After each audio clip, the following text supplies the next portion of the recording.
Thank you, Madam Chair. And congratulations to each of you. Very important positions in our society, especially in this era.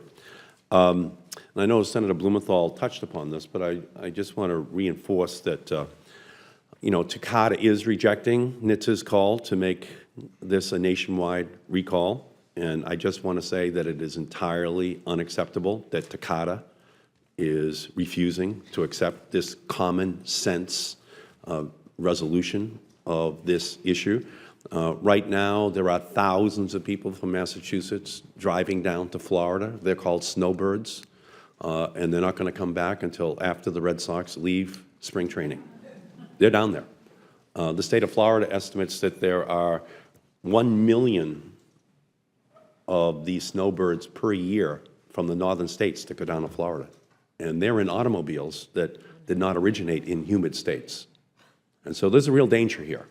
And we have to make sure that there is a complete compliance by Takata with NHTSA's request that they, in fact, have a nationwide recall.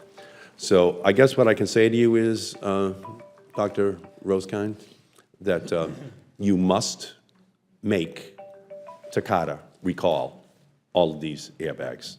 You must force the automobile companies to comply with a nationwide recall. There is no choice. The safety of the American people is at stake. Takata is toying with the safety of the American people when they refuse to recognize this danger. And I just want to say that to you, Doctor, and hope that you understand how much we want this issue to be resolved. Now, let me move on to a related issue, and that's in 2007, NHTSA asked for and received secret documents from GM related to the death of 2 Wisconsin teenagers. That document was first made public by me at our May 7th hearing, and it is referenced repeatedly in Mr. Valucas's report. It included a report by the Wisconsin State Patrol Academy that said that the ignition switch defect prevented the airbags from deploying. It also found other examples of the same problems happening in other cars and identified a 2005 GM warning to dealers about the issue. In short, it correctly identified the safety defect. Do you agree with me that GM CEO Mary Barra and others, that if the public had been told about this secret document and warned about its conclusion at the time, it is possible that some of the deaths and injuries caused by this defect could have been avoided? And thank you for that question. Yes, and I think what you're highlighting is the need for greater transparency at many different levels to understand where complaints are coming from, where defects are, et cetera. And that is one area, which I just mentioned. From the NTSB, I am going to apply at NHTSA independence, transparency, and accuracy. And I think that's something, if you look at NTSB investigations, you know what's going on. Okay, thank you. Now, in October, Senator Blumenthal and I sent a letter to NHTSA informing NHTSA that the 2009 death of an Oklahoma teenager caused by an exploding airbag that was settled by Honda and Takata in a secret court decision had never been reported by either Honda or Takata to NHTSA's early warning reporting database.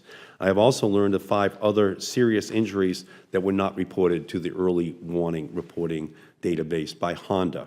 Do you disagree that if the public knew about all of the deaths and serious injuries caused by exploding airbags at the time, that the companies knew that it is possible that some of the later deaths and injuries caused by this defect could have been avoided? And I appreciate that question because, again, it is about transparency, transparency, transparency. What you are highlighting is a number of areas that need to be examined to see where transparency could be increased. Well, a lawsuit over the 2009 Oklahoma death that Honda and Takata both failed to report to the early warning reporting database was settled secretly in 2009. Do you disagree that if the public knew that the Oklahoma death and knew that Honda and Takata had been sued about this death, that it is possible that some of the later deaths and injuries could have been avoided? And what you are highlighting is transparency. The more the public knows where the defects and problems are, the more they get to make their personal choice about what to do. Well, Senator Blumenthal and I have authored legislation to require more information to be made publicly available to NHTSA's early warning reporting database, including documents like the ones that were kept secret by GM, Honda, and Takata that could have saved lives if only the public had known that they existed. GM and we have reached substantial agreement on a slightly modified version of that legislation. If confirmed, would you commit to work with me on this legislation and other ways to increase transparency and public disclosure by automakers and NHTSA itself? Absolutely. I look forward to working with you, the committee, and your staff to do exactly that. Thank you. Thank you, Madam Chair.